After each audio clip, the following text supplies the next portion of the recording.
Hey everyone, Tyler here from Film Frauds, and I was hoping I would actually get to be done with these intros, but yet again, we have a slight technical thing going on with our videos. It's actually just with Matt, so like everyone else in the US, we're really kind of still stuck in quarantine, so sometimes during the days our times are limited to record, and Matt was probably the most limited out of us today. His video, over the course of the entire episode, gets darker and darker and darker to the point where he's almost in like pitch blackness by the end of the video.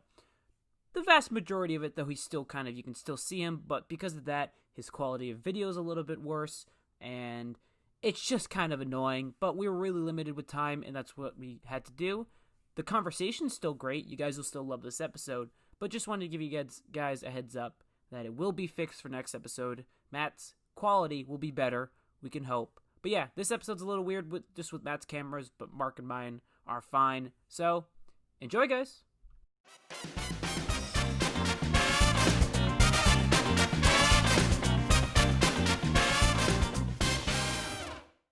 Hello, everyone, and welcome to the most must-listen-to YouTube show on YouTube. Welcome to Film Frauds, where myself, Matt, and my two lovely co-hosts, Tyler and Mark, give our completely biased and 100% unprofessional opinions on the movies of today, tomorrow, and yesteryear.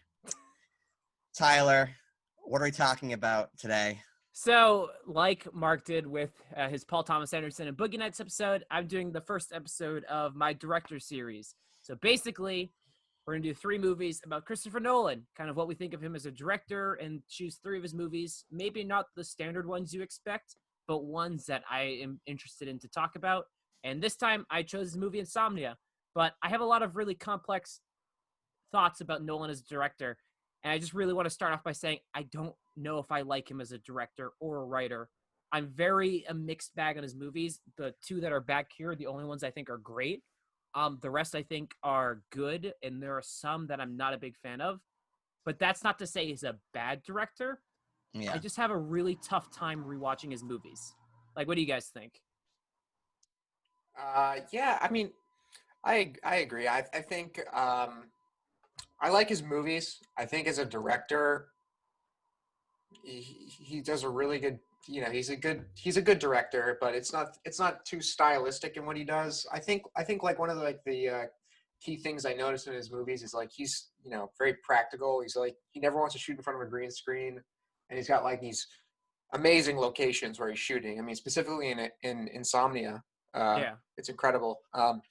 I think there's a lot of valid criticism on his screenplays. I mean, one of the big examples is Interstellar. Like love transcends time or whatever. Yeah, that didn't really bother me. I love Interstellar. Because you're a sap. Yeah, you're a Because sap. I'm a sap. Yeah. I mean, I do have I don't really rewatch his movies a lot. I mean, if anything, I'll like watch The Dark Knight every few years. I don't know. He's not a director I exactly get excited about, but yeah, I will go see Tenet. Yeah. We'll all see Tenet. It's an obviously. original movie. Matt, what do you think of Nolan? So, with The Dark Knight, that was like the first movie that I saw in theaters where I was like, where I started to really appreciate like film and themes. Yep. Like, it's pretty obvious in The Dark Knight, but when I was younger, I was like, live long enough, be the hero long enough, you turn to the villain. That's what happened to Harvey Dent. So like, it was it's a pretty like impactful movie for me, and I really love it. And for a long time, I was like a huge Christopher Nolan fan because like he's one of the most recognized directors of the 2000s and 2010s, and you kind of associate him with more like artsy films. But then once I became more once I started watching more movies, I sort of drifted away from him, and I don't think he's as good of a director as I did when I was younger when I was watching his movies. But that being said, I still think The Dark Knight is a phenomenal movie. I think Inception's good. Memento I haven't seen for a while, but I remember liking it. And Mark, I don't know how you didn't mention The Dark Knight Rises when we were driving across country meet on the bus. We watched it, and we would pause it every 5 minutes to quote the lines we just heard. So, I don't know what you're talking about there. Yeah, so people watching, Matt and I here, we did cross country together, and one day we had a invitational that we had to go and Ray sat. And so on the bus there, Matt and I sat next to each other on the bus, and I had my MacBook, and we were sharing headphones. While everyone else is like goofing around on the bus, we have Yeah. we have one headphone in each ear, And we're watching. I'd pause and be like, dude, that was so awesome. Did you see that? Yeah.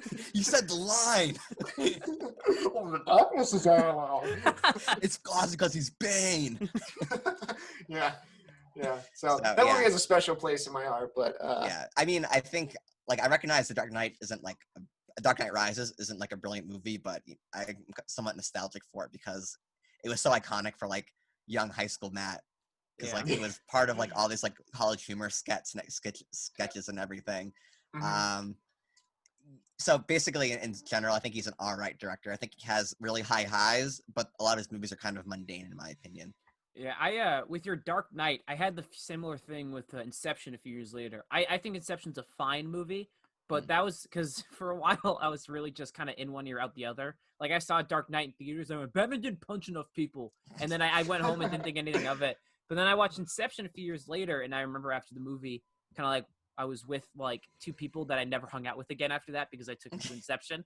And I was like, do you guys think this happened, or what about this? And it was the first time I tried to really kind of process a lot about a movie. So he is kind of an interesting director. Do you think he's probably one of the few names that draw people in anymore? Like I can only think of two other people maybe that you go to see a movie for. Are those two other people Tarantino and Scorsese? I have Tarantino and DiCaprio. I don't think. Well, I mean directors. You mean? Oh, directors. I was just thinking of people in general. Oh, okay. I think it's really Tarantino because think about Silence. No one went and saw Silence. True. That was a Scorsese movie. But The Irishman was like pretty high viewed on Netflix. Yeah. But like people watch it for like 20 minutes. And like Yeah. Netflix is like, that counts. Yeah. Do you think people clicked on it and then the runtime showed up and it said like 3 hours and 30 minutes and they clicked off? Because I feel like a lot of people did. They got to the scene where Robert De Niro goes, ugh, and then there was like a huge punching sound effect, and they're like, "This is pretty lame." And that was the end of it. I don't know. I think Tarantino people show up for. I think DiCaprio is someone people show up for, and I think Nolan's the third. Brad Pitt people still show up for. But not to the level I feel like of Nolan by himself. Like think about this. When you think of Inception, do you think of a DiCaprio movie or do you think of a Nolan movie? I think of it as a Nolan movie. I think of it more as a DiCaprio movie. I mean, I saw Inception for the first time this summer. Oh, really? It came when it came to Netflix. It was on Netflix? Yeah, I think it's on Netflix. I don't really like Inception. I think it's good.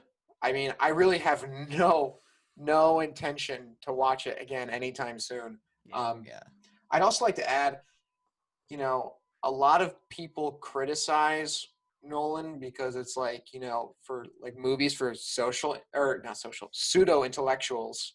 But I think like, a lot of people treat his films as a lot smarter than they are. I mean, I don't think he's trying to do it himself. I think a lot of people those movies have like a stigma around them that, they're like super smart. Like if you look at Memento or Inception, Nolan gets you to think, and like people start like, praising him as the greatest thing that's ever happened to cinema.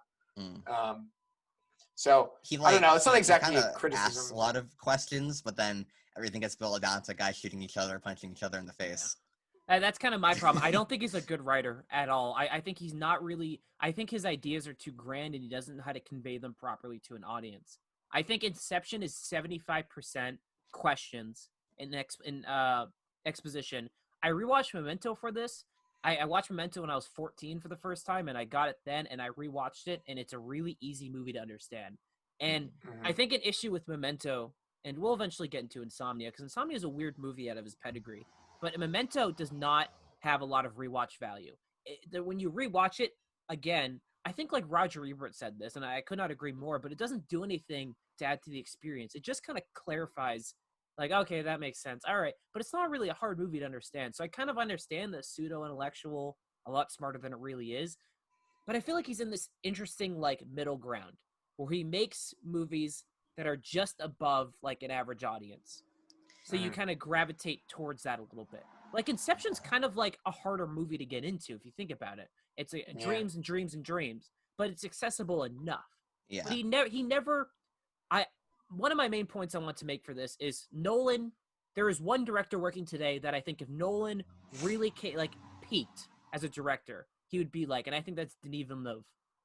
Who? If Denis Villeneuve, Oh yeah. I think if Nolan made kind of like those kind of movies, those kind of style movies where they're a little bit bigger or kind of a little bit more centralized, kind of went a little bit more mature, I think he could be an excellent filmmaker.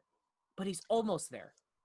Almost. I'd say like maybe from a directing standpoint, he's similar. Like purely the ability to hold the camera and make interesting shots. Yeah. Yeah. I think the thing that separates him from Denis Villeneuve is actually having things that pay off in the scripts and having interesting scripts and interesting characters. Yeah.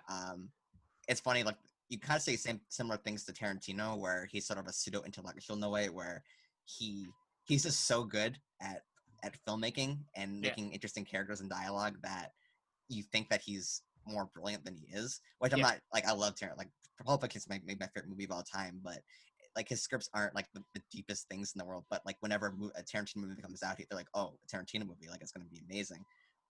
So it's an interesting comparison, but I would say Tarantino knows what he is more, and whereas I think Christopher Nolan is sort of under the guise of being like super smart, like Kubrick or Denis Villeneuve kind of director. I think there's an interesting trend, and I don't know if you guys think about this, but Dark Knight comes out.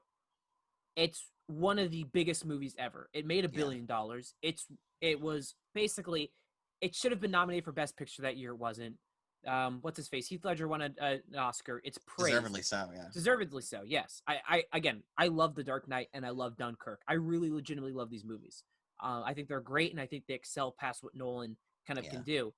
But I think, but there's a trend after The Dark Knight where I think he gets a little bit of an ego because he makes Inception, and that's a big, grand idea. And then he makes The Dark Knight Rises, which you guys have fond memories of. Yeah. But it's a really messy movie in terms of narrative-wise. Yeah. Where he basically kind of goes, I can do whatever I want. It kind of feels like that a little bit. I don't want to keep talking over you, but no, you're fine. I just want to not misrepresent him because his brother, John Nolan, does a lot of his writing, screenplay writing. And a lot of Jonathan Nolan writes Westworld. And Westworld is like the worst thing ever. And Westworld? The show? Yeah. Oh, well, wait, did he write season 1? I think, he wrote season 1, but like season 2 and 3. Like season 1 has interesting setups, but then season 2, 3, well, season 2 happened. I haven't seen season 3, so I can't really speak. So season 2 I have no interest.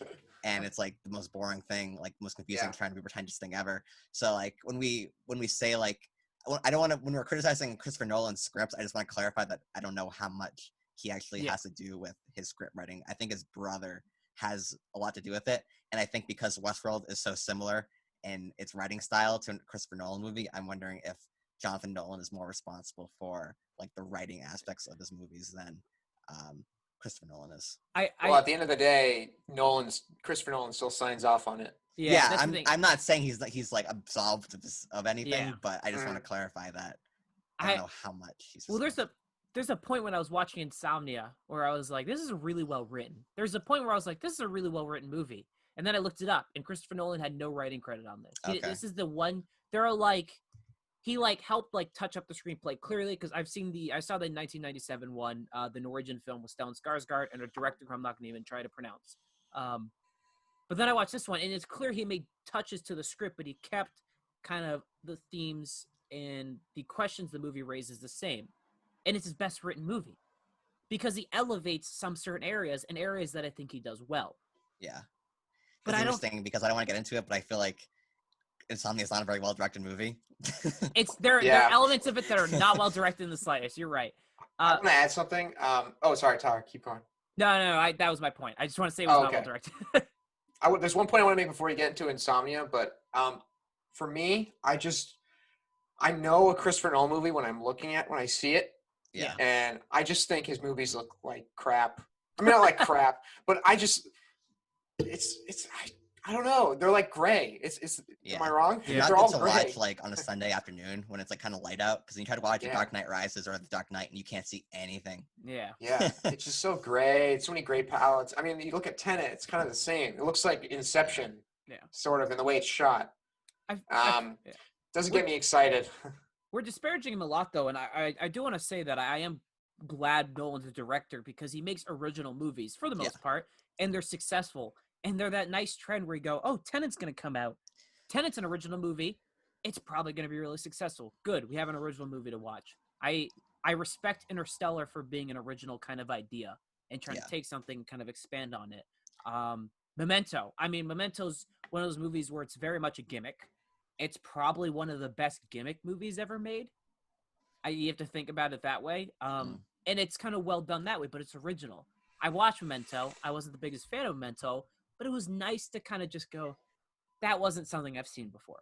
Yeah. And that there has to be that kind of caveat. We're crapping on Christopher Nolan a lot. Yeah. But I don't want to be crapping on him either because, like I said, he's the reason why I like movies as much as I do. Seeing Dark Knight changed my perspective on film forever. And so I don't want to sound like I'm bashing him either because he's hugely influenced. He's the reason why film prods exist, probably.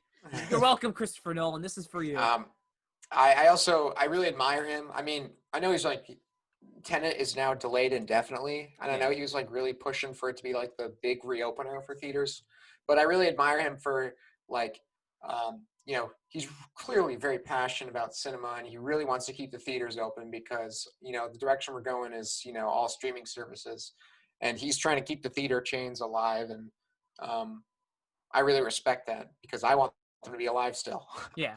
We still want movies. So, I do want to say one more thing, and I touched on it at the beginning, but I don't know if you guys sort of agree with me. I think a big hit to his movies has to be the fact that I don't find them rewatchable. I struggled to rewatch Memento. It's not something I go out and I go, I really want to rewatch Inception. These are the two exceptions, but it's like I really don't want to rewatch Batman Begins. And it's one of the things where his movies, if I'm going to rewatch a movie tonight. Speaking of Batman Begins, check into the next time. Yeah, we'll have a point for our Batman Begins review. Batman Begins is going to be our next Nolan movie because I'm really intrigued by that one. But I have no desire to watch that for one of our episodes. I think that has to be a big hit against his movies.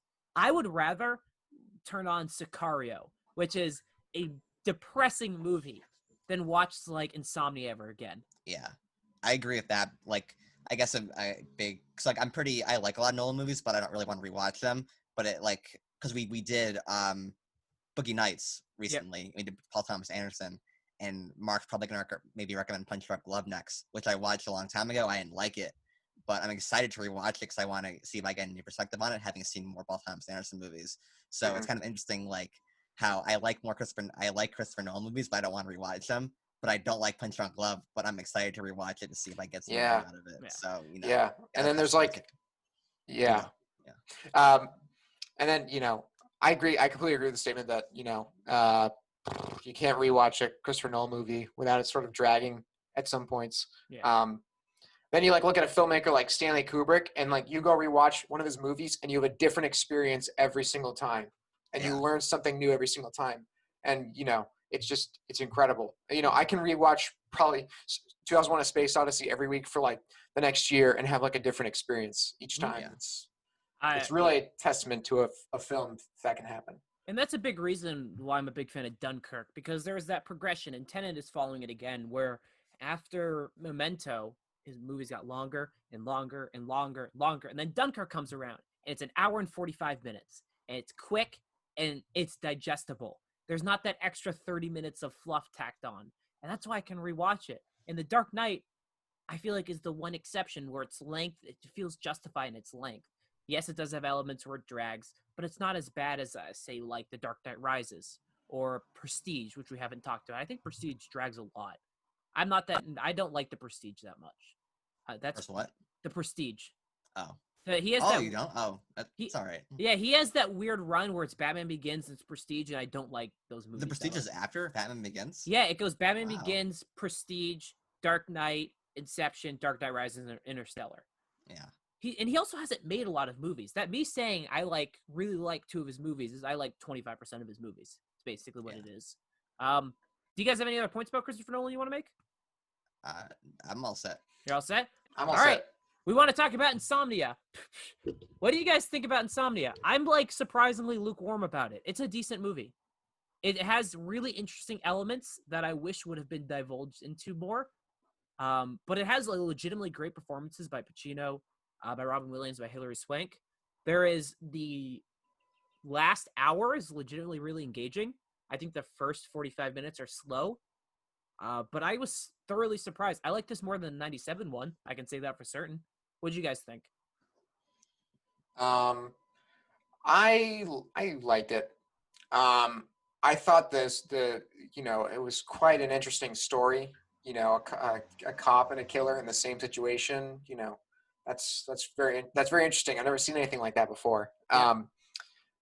But I mean, like right from the get go, good story. I was pretty iffy on the screenplay. Like the dialogue really wasn't sold on it. Like the opening scene when they're in the helicopter, like the dialogue was just so clunky and then like I think when they're exiting the helicopter or like the seaplane, there's like so many cuts. There's so many jump cuts. It was so distracting and it really I lost some engagement there and I definitely felt like periods of the film dragged and just when I thought the film was going to end, it kept going. Yep. And I was like, oh, okay, all right, I guess this is happening.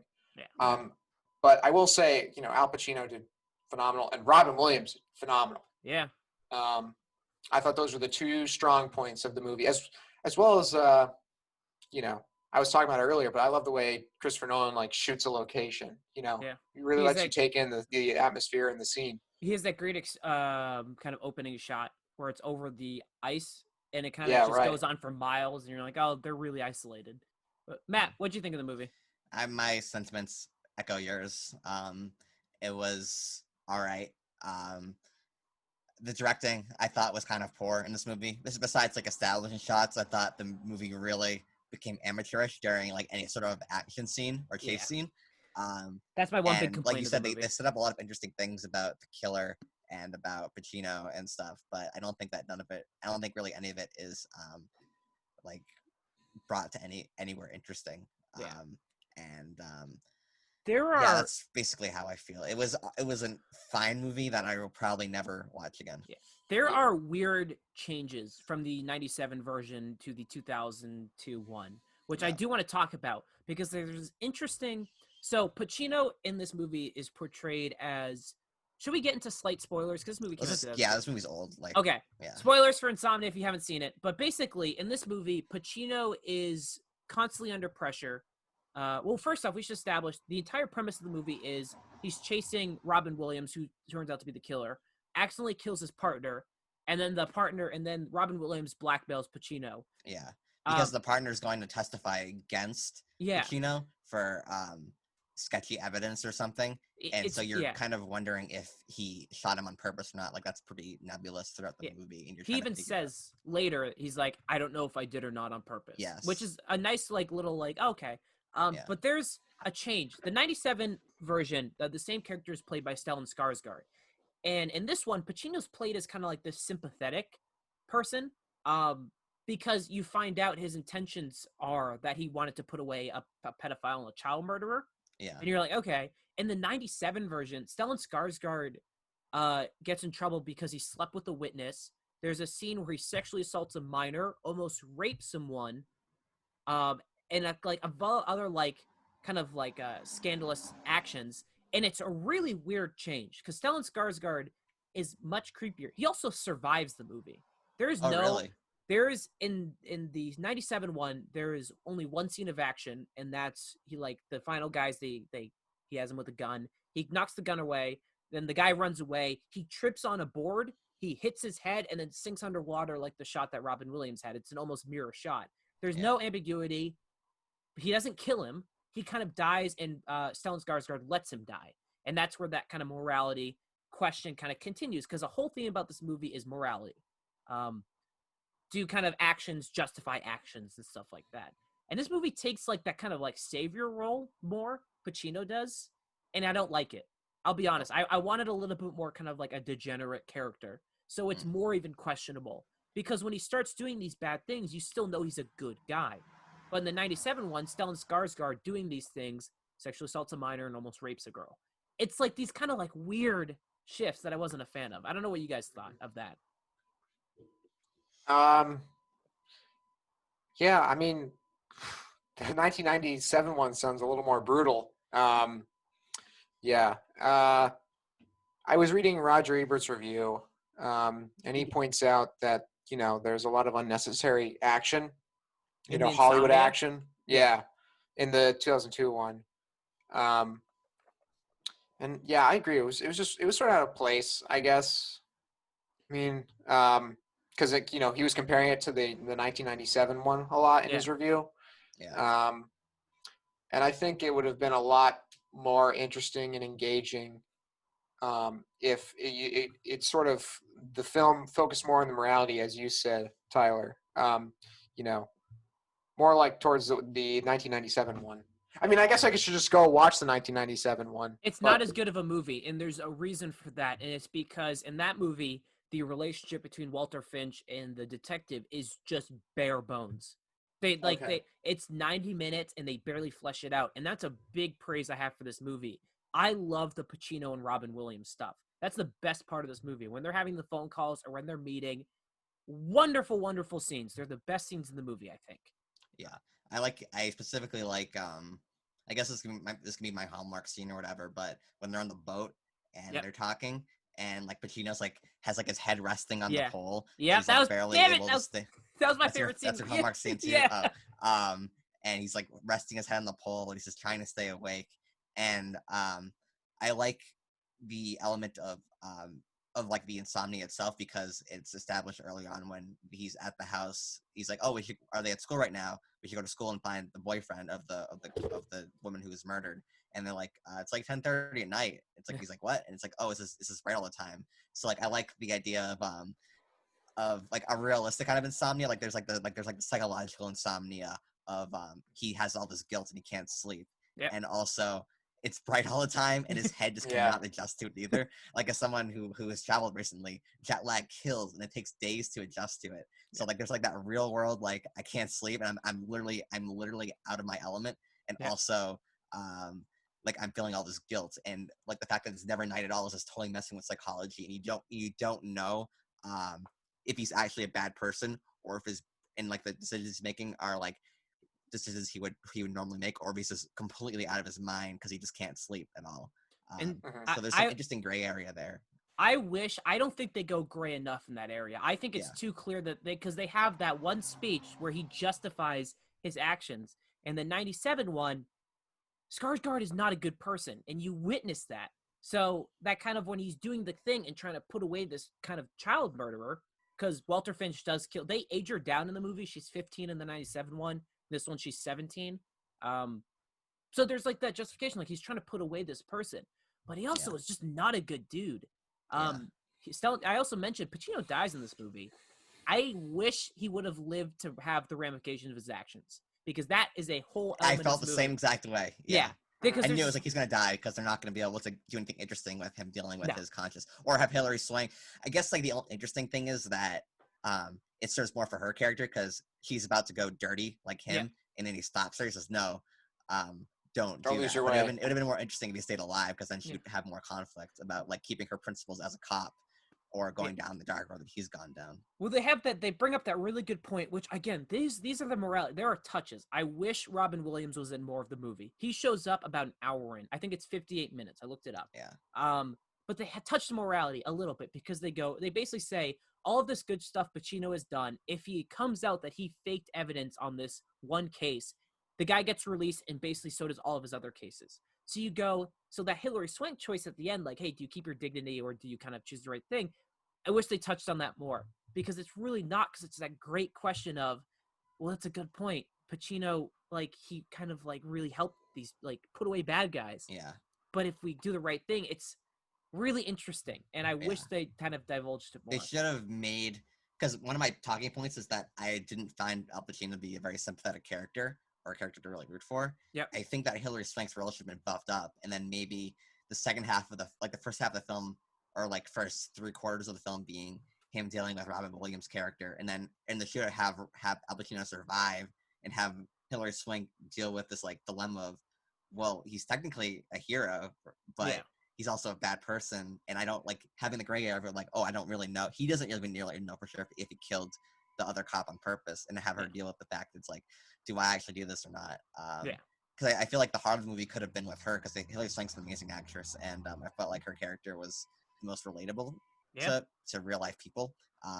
So that's one thing that I was thinking of during the movie that could have made it more engaging. I don't think Al Pacino's character is very sympathetic.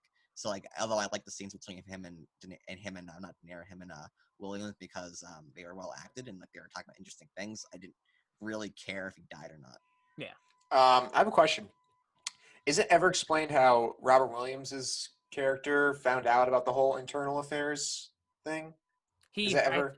I think he heard, because he's just always everywhere. Yeah. Like he probably heard him in the bar or something. Yeah. He probably knew they were coming, and maybe followed around. Like you can kind of insinuate that. Well, because there's that whole thing of when you find out about his motives, where he kills the girl, but then he says, "I was nothing but calm after." And he's a crime novelist, so he knew what he had to do. So when people come in, that went nowhere. Yeah, that really didn't go nowhere.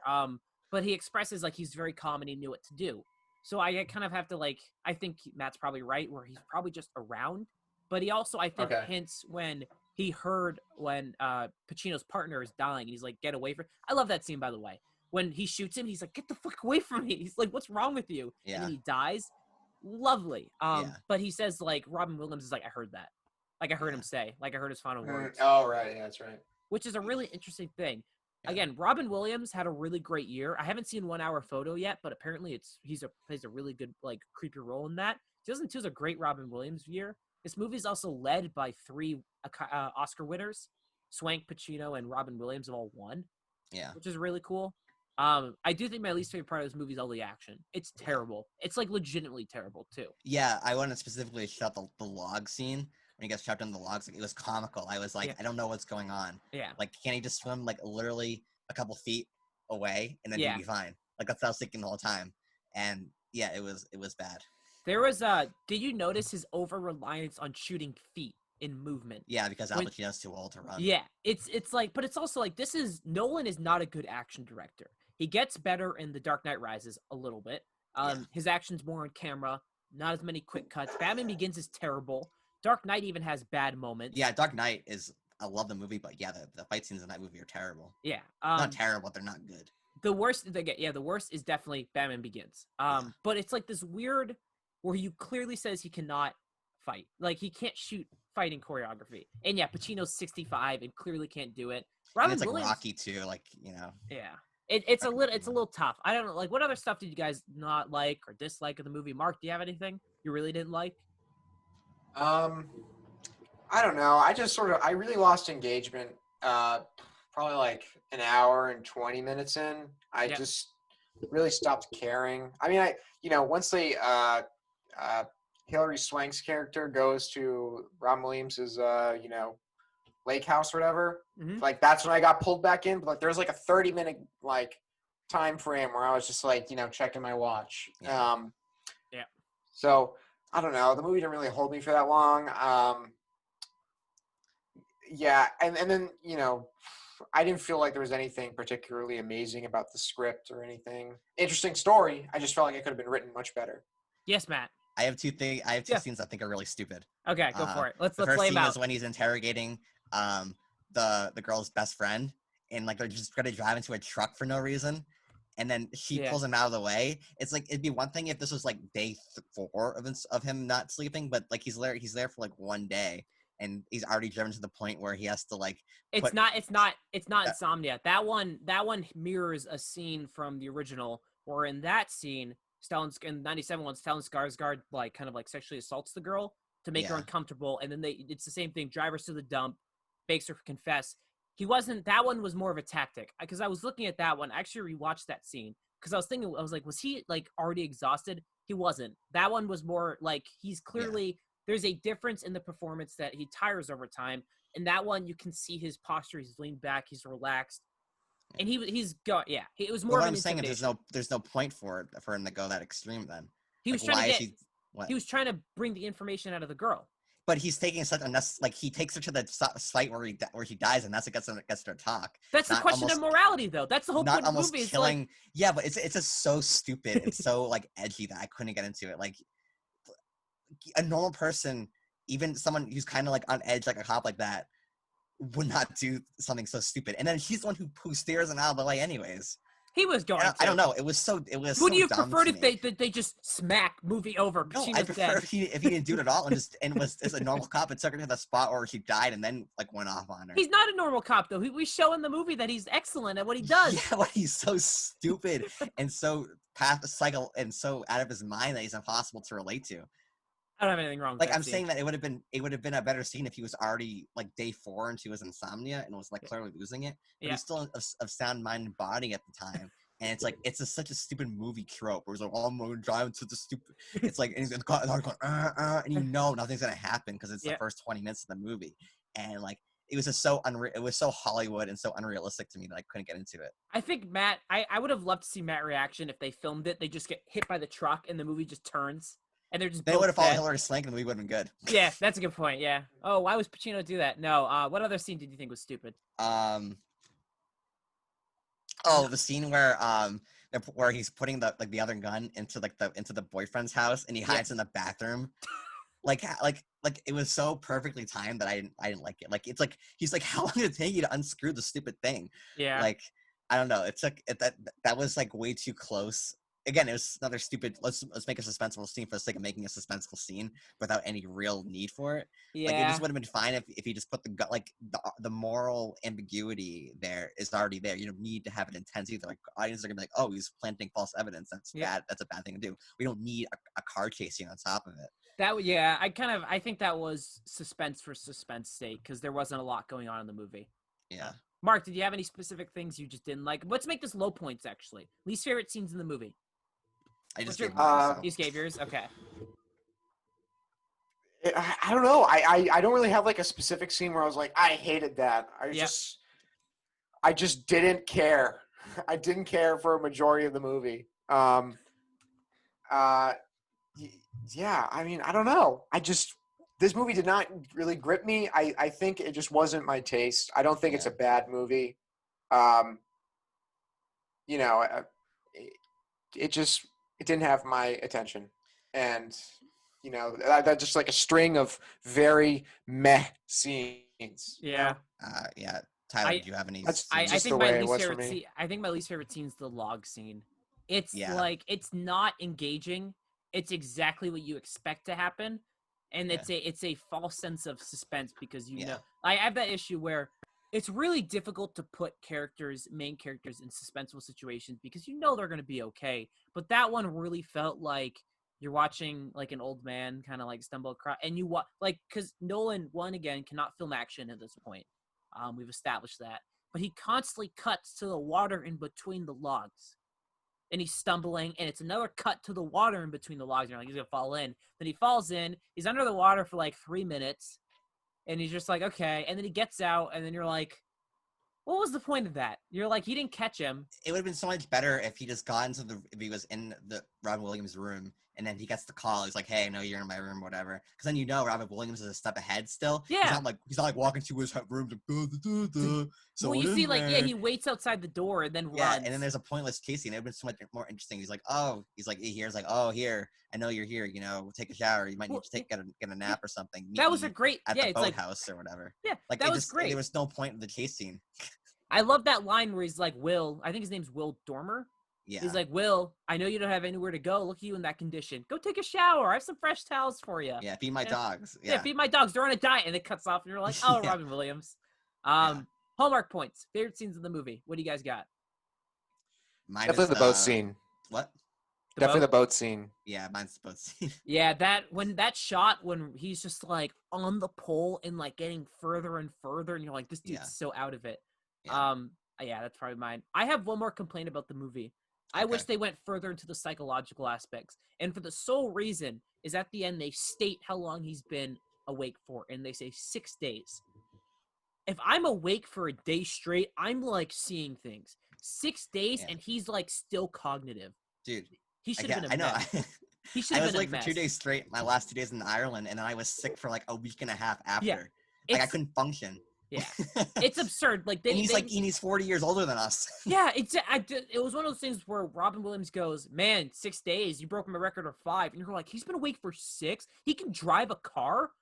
Like I Yeah. can't like I got like 4 hours of sleep last night and I was miserable for the day. Yeah. Like it just doesn't. I wish they went further into psychological because they Yeah, have that's like a trope in movies, though. Like in movies, anyways, where it's like, "Oh, I've been awake for 4 days straight." It's like, no, you yeah. haven't. No, you haven't. You I don't was know like what for 2 that's days like. straight, and it like almost killed me. So We're just really weak.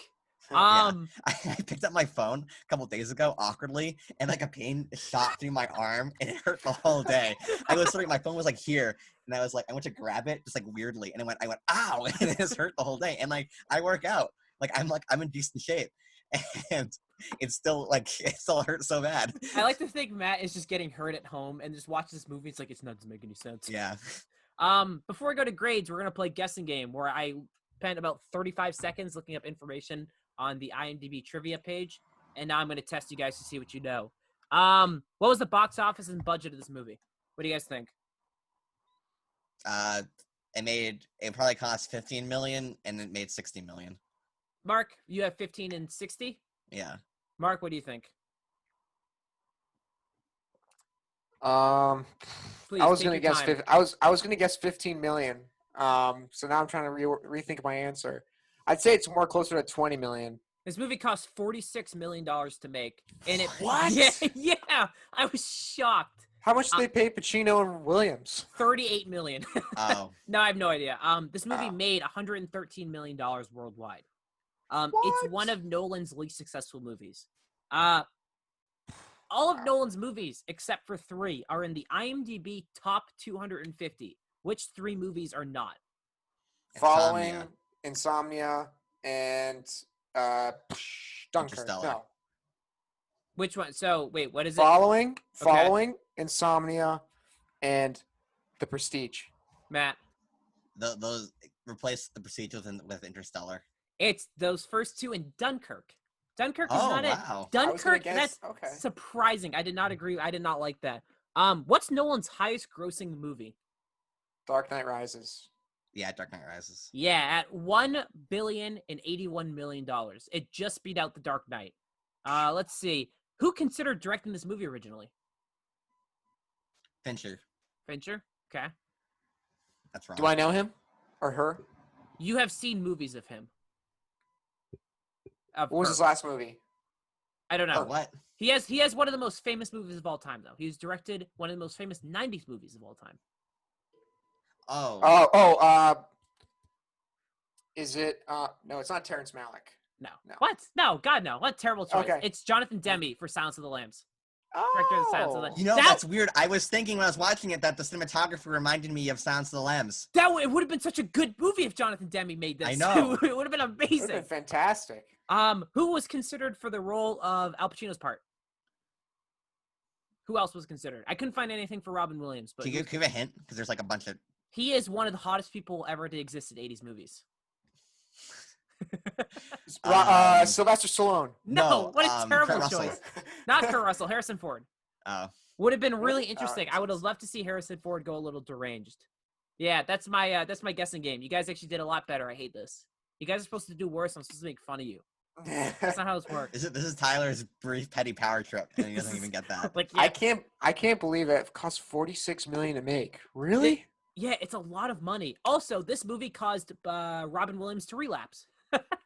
I know it's not funny. It was not worth it. Yeah, it was not Relapse? worth it. Yeah, he said in an interview that the isolation of being in Alaska or wherever this movie was filmed, I think it was Canada or something, but it caused him to relapse and like start drinking again. I was like, oh, like, what? man. Not for Insomnia, Robin. It's like, not this movie. This isn't worth it. Hmm. Yeah, it's Following is his least successful movie, The Memento, and then I think Insomnia. Prestige made a lot of. I don't like The Prestige. I just won't throw that out there. But You yeah, want to get into grades? what did we get? What did you guys give it for grades? Matt, go first. What do you give it for a grade? C. Performances were good. Some scenes were interesting, but there's just so many cliches and so many tense scenes for the sake of being tense that I was completely checked out for parts of it. It's like remember when I was talking? We did our Walk Among Tombstones review, and I was talking about like cheap like bargain bin suspense movies. Yeah, This would be like what I was thinking of. this is like Walk Among the Tombstones tier if it had a better director. Yeah, because Walk Among Tombstones is very well directed. Yeah. In my opinion. I think that's good. I'm also gonna give this movie a C. Yeah. I think it has wonderful performances. I think Pacino and Robin Williams are great, but I think there's a lot of narrative flaws, and I think the movie can only go so far on kind of surface and kind of like establishing shots. There's one great shot where Pacino's walking around the town and it's deserted, but it's daylight. I think that's pretty cool. But there's not enough in this movie. I don't think this is a good psychological movie. I don't think this is a good cat and mouse movie. I don't think this is a good detective movie. I think it falters on everything, and the performances are basically what elevates this movie. Mark, what do you give it? Yeah.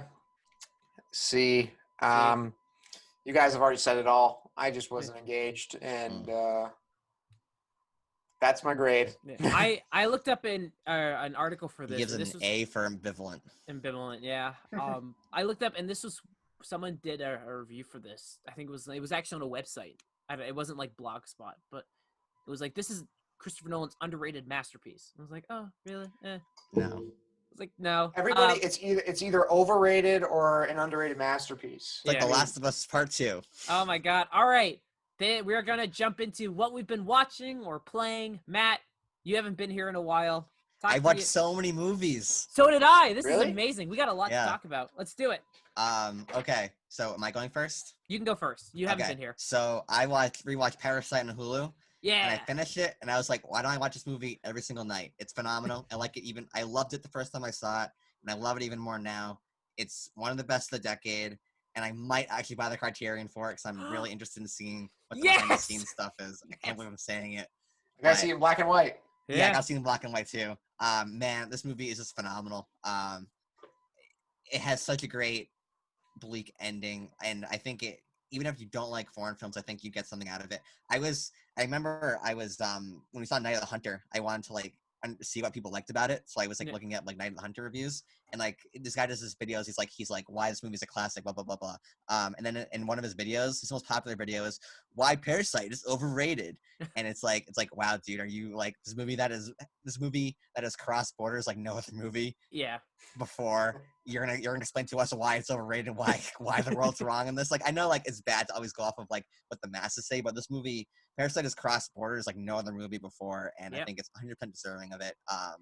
And again, I loved it the first time I saw it, and I watched it again. I loved it even more. It's phenomenal.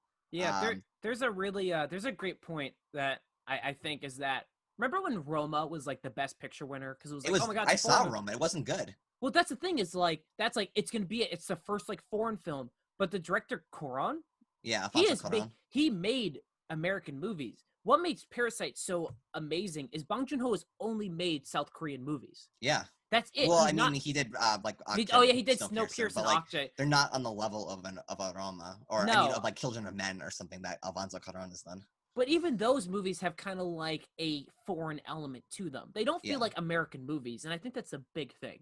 Yeah. What else? Yeah, because I've seen a ton of South Korean movies, and Parasite is no way pandering to like an international box office. Like it is bleak, sad, and it treats its audience with respect. And it makes Korean only references like there's a really great scene where like the housemaid is doing an impression of like a North Korean news announcer, and Bong Joon-ho like frames the camera just like you would like if you've ever seen like a news station from North Korea, like it's like framed perfectly, and like the actress does a perfect impression. It's like all these cool little things like South Koreans making fun of North Koreans. I think is just like a funny like cultural thing. And yeah, like this movie is 100%. As somebody who's seen almost all, I've only haven't seen Barking Dog Never Bites. Like this is 100% a Bong Joon-ho movie. Yeah. I also saw Throne of Blood by Akira Kurosawa because I got Ghost of... Mark looks so excited. Have you seen it, Mark? No, I'm just. You're talking about Akira Kurosawa, and I just got really excited. I've only seen one other movie by him, and that was Rashomon, and I felt so stupid leaving it. I'm like, this movie is so much smarter than I am. That's never happened to me before. I never felt, usually like if it's an artsy movie, I'm like, oh, it's just artsy fartsy, blah, blah, blah. Like this movie was just so smart, and I just couldn't comprehend it. Luckily, Throne of Blood is basically just Macbeth, so my English mind is like, I know exactly what this is about because I love Macbeth. It's one of my favorite Shakespeare plays. And yeah, this movie is great. I would give it like 4 stars out of 5. I remember Roger Ebert saying a long time ago that movies should never stop being filmed in black and white because, like, there's like it's, and they're like, because then if it's shot in black and white, then it doesn't have like a time zone distinction, because like once it starts filming in color, like you can start dating movies based on how well they're shot and what the people are wearing. The movie like this beautiful kind of justifies that viewpoint in my opinion, because like you see like the guy's armor, and like you see like every little like iron like bit of the samurai armor, and it's like it's so beautifully shot, and then there's really some really great haunting images, and I'm like, I want to watch more Akira Kurosawa movies because I got Ghost of Tsushima, the video game, and it's an Akira Kurosawa mode, so I kind of want to like understand it more. Yeah. So I'm probably gonna be watching more Akira Kurosawa movies as time goes on, but I would say I made the mistake of watching Rashomon first. I'd say if you want to get to Akira Kurosawa movies, then I would go with Throne of Blood, because it's Macbeth, and everyone in like America and like the Western society probably is at least familiar with Macbeth. Yeah. Yeah. Yeah, the only Kurosawa movie I've seen is the big one. That's Seven Samurai. Yeah. That's a pretty accessible movie. It's like the first ensemble film ever made, and it's just it's like the fastest 3.5 hours you'll ever witness, and it's just amazing. And I have to watch that still, yeah. And I really, really want you to watch it so we can talk about it. All right, maybe I'll watch it this week probably. Is that the Western Magnificent Seven a kind of a more American version of Seven Samurai? Every single Western movie that came out like in the 60s, like Sergio Leone, like that's just all Kurosawa ripoffs. Well, I could say the Magnificent Seven with Chris Pratt and Vincent D'Onofrio, and by Nick Pizzolatto, who wrote True Detective. Yeah, is better than anything Akira Kurosawa will ever make. He died. But I have one more movie to talk about, and it's the best movie out of all the ones that I saw. Just kidding, it's Guns Akimbo. You watched Guns Akimbo? Why'd you watch Guns Akimbo? I was like, I had some family stuff last week. I kind of wanted to watch a stupid action movie. Yeah. And this movie was definitely stupid. It was like, I admired parts of it because it's trying to be like edgy. And like there's some kind of funny parts like they're like, it's about like Daniel Radcliffe is like this wimpy guy, and he gets part of this game show where he has to get hunted down by this killer assassin girl, and there's like some like kind of funny parts, but then it's like, oh, we said the RETARD word because we're edgy, and it's like no, it's just juvenile and it's trying too hard, and there's this like the action scenes weren't really that good. There's some interesting style to it, but like you didn't really care about any of the characters, and it's one of those movies that sets up cool things, and then it's like, well, that's all going to be in the sequel, which will never happen. Yeah. And like there's parts I liked. Like I said, there's some interesting style stuff, and there's some funny, edgy jokes, but it's just trying too hard, and it just doesn't work. Yeah. Is that all the movies you watch? Only 3?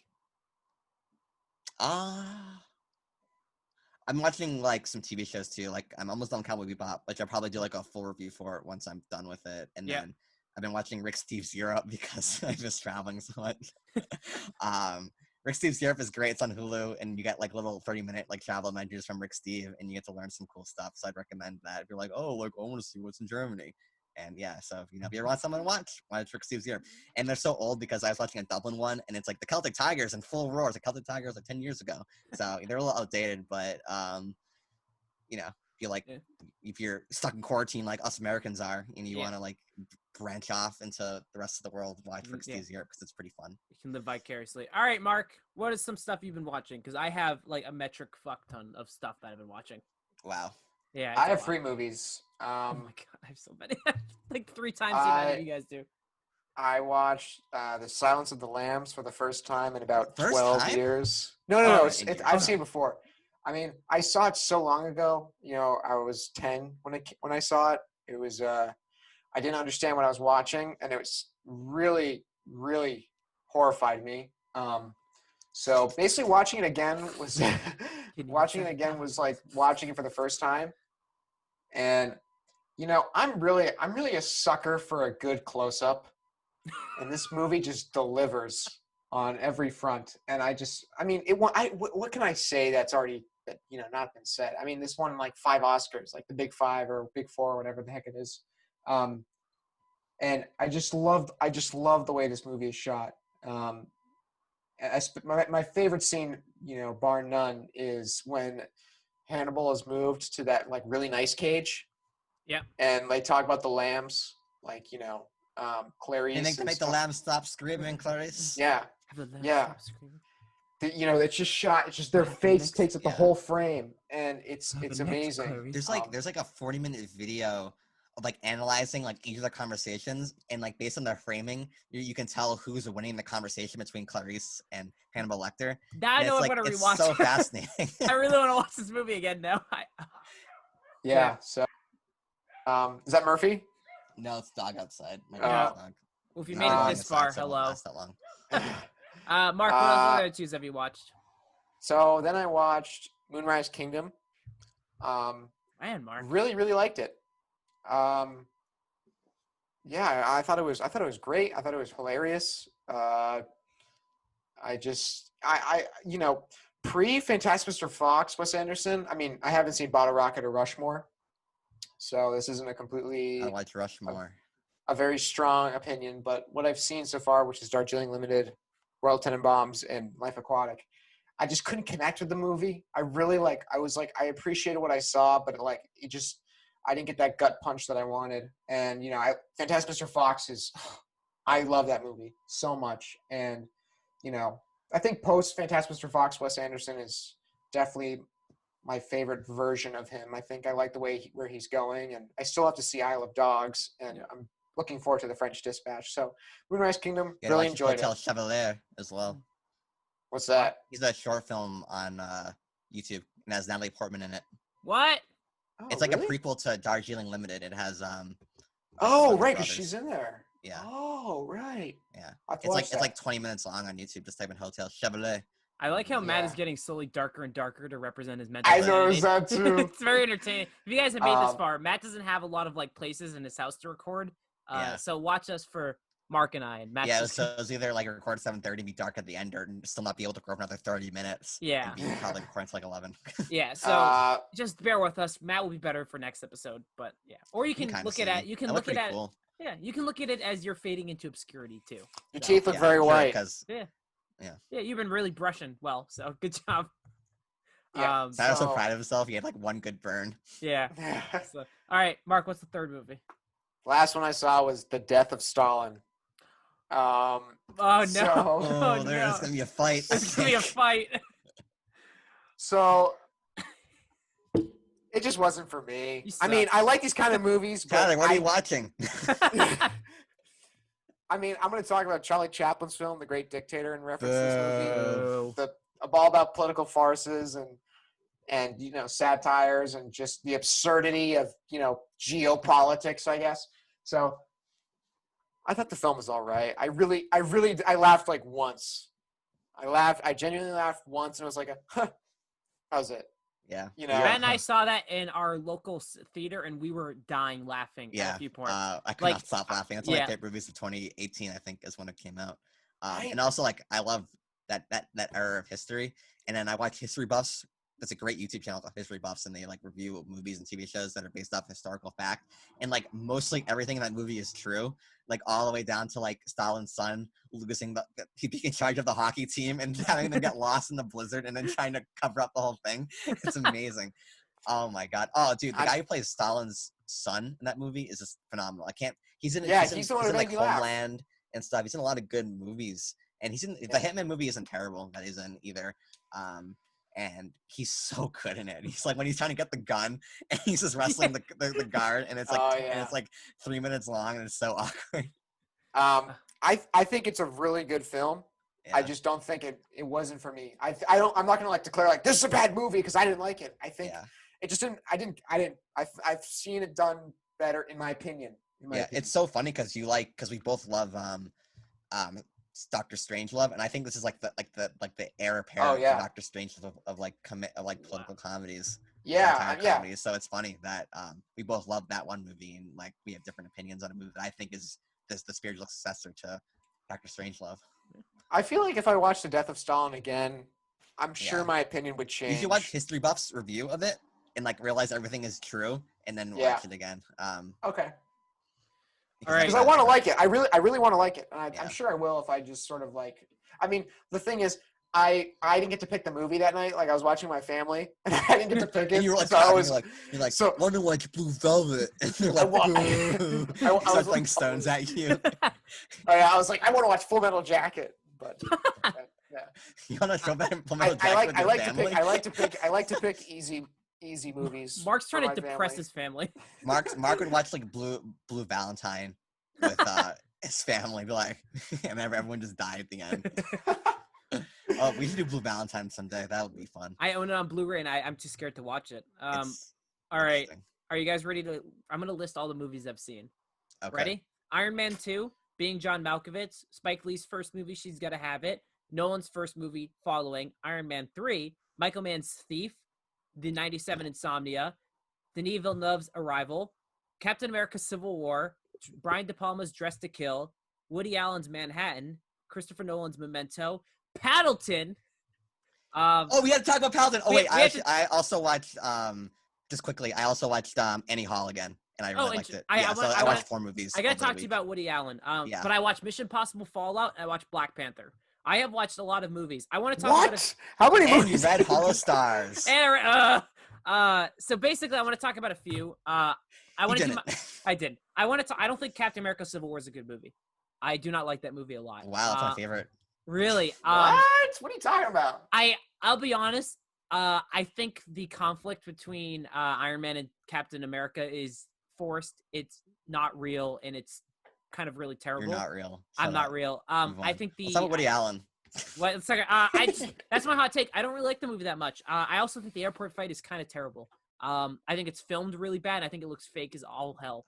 That ending scene though, where like they're fighting that little that's the thing. alcove, That's my favorite. That's my favorite scene in the movie. and it's so simple and it's brilliant. I think it. I just don't think it's aged really well. I think Arrival is one of the best movies of the 2010s.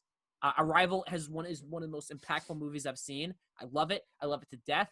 It's heartbreaking. It's terrible. It's really hard to watch at the end, but man, is it great. Denis Villeneuve has a really great eye for building suspense and for creating characters subtly.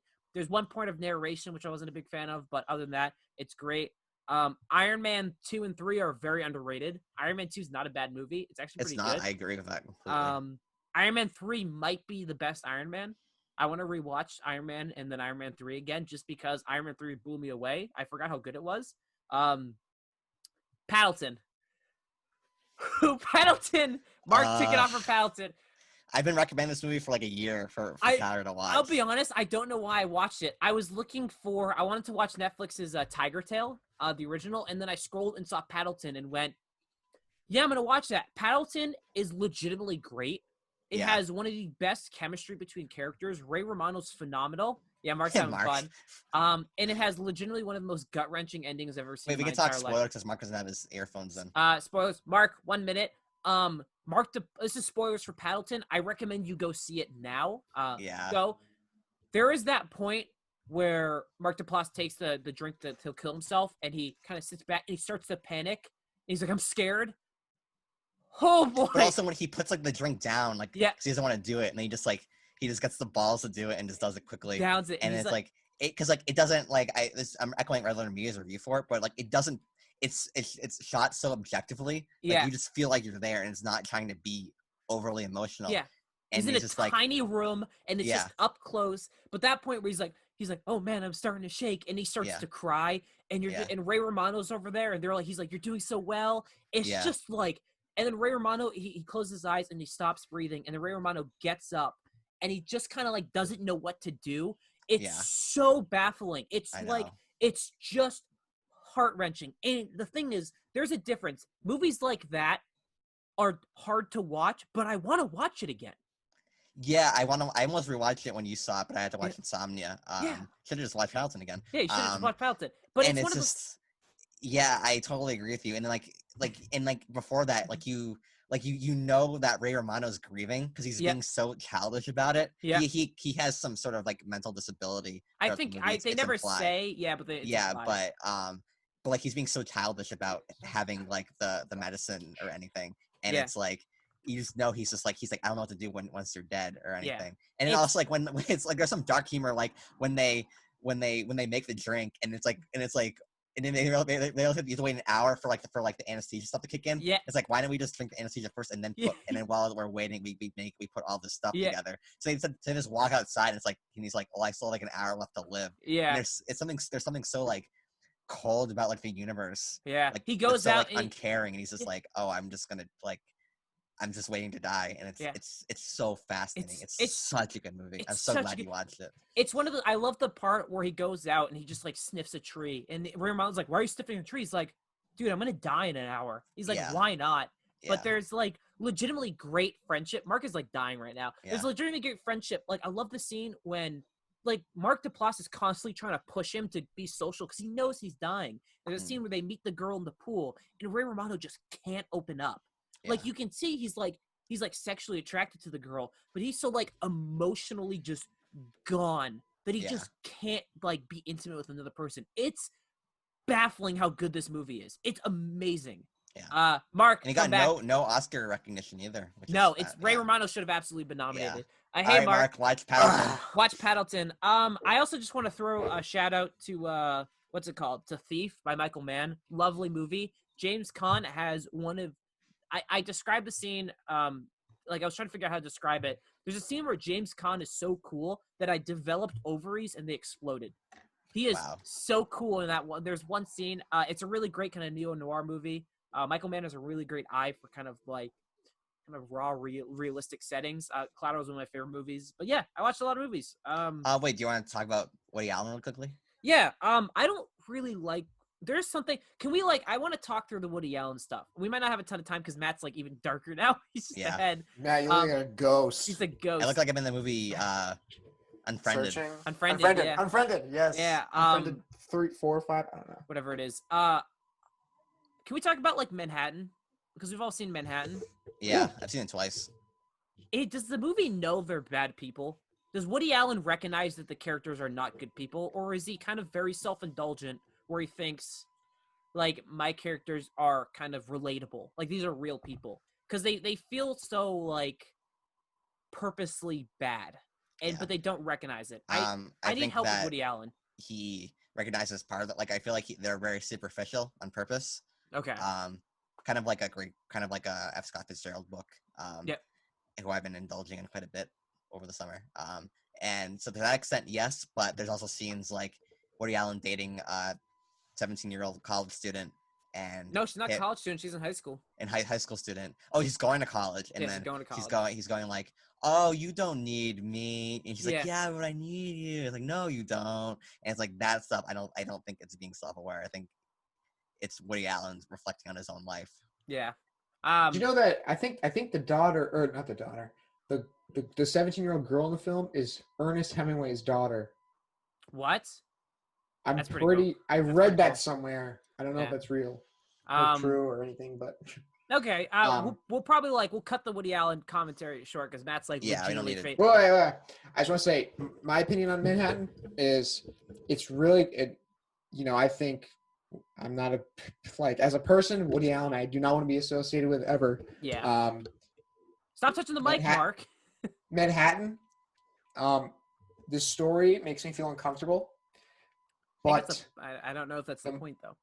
I don't know if they realize. Well, that's not the point. But I don't feel good watching. I'm like, this is wrong. This doesn't feel right. Woody Allen is just jerking himself off, playing the same exact characters before.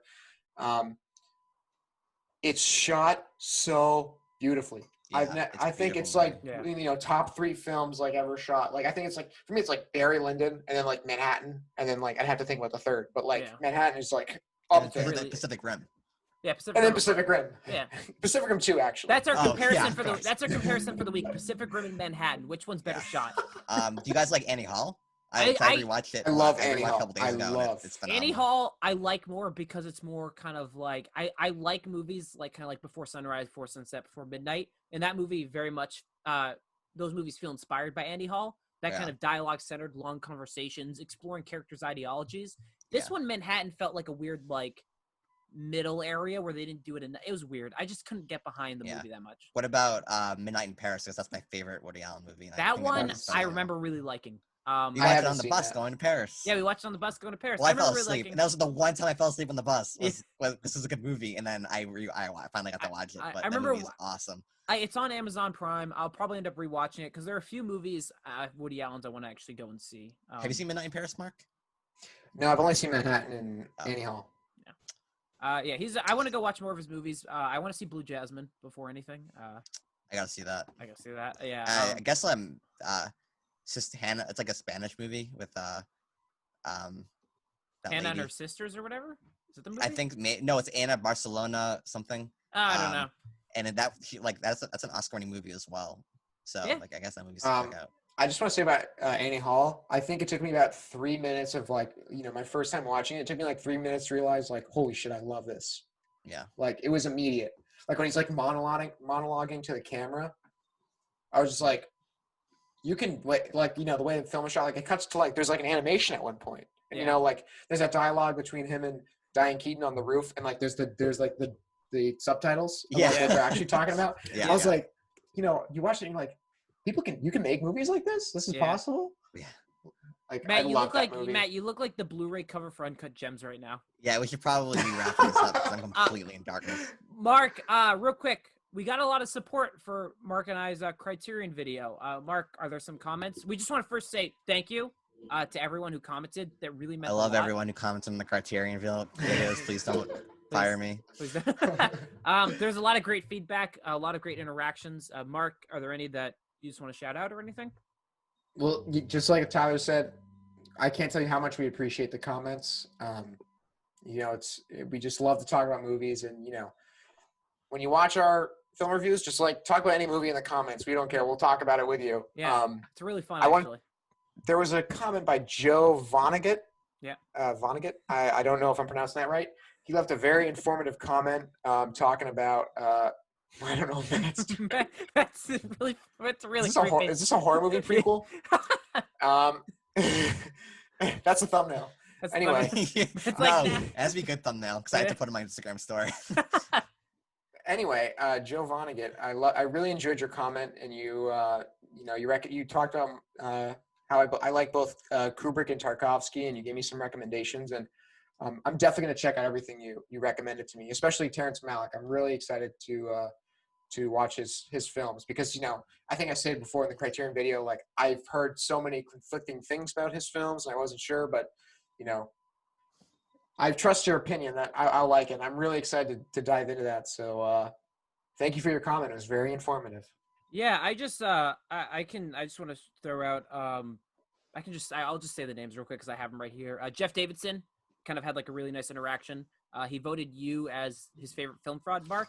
I just want to thank you. Thanks, Jeff. He also pointed out a few kind of smaller websites that have really great Blu-ray sales. There's a bunch of Spike Lee movies on one of them, so I'll absolutely go buy stuff. Elliot Cohen, who was video. Oh, yeah. I used for inspiration because I wanted to view how the Criterion videos were kind of structured. So I watched a couple of his. They're really great. There's one, South End Arts Council gave Blue Velvet. We have ACB Films who said this is neat. I don't know how you guys have only 17 subscribers. And I was like, oh damn.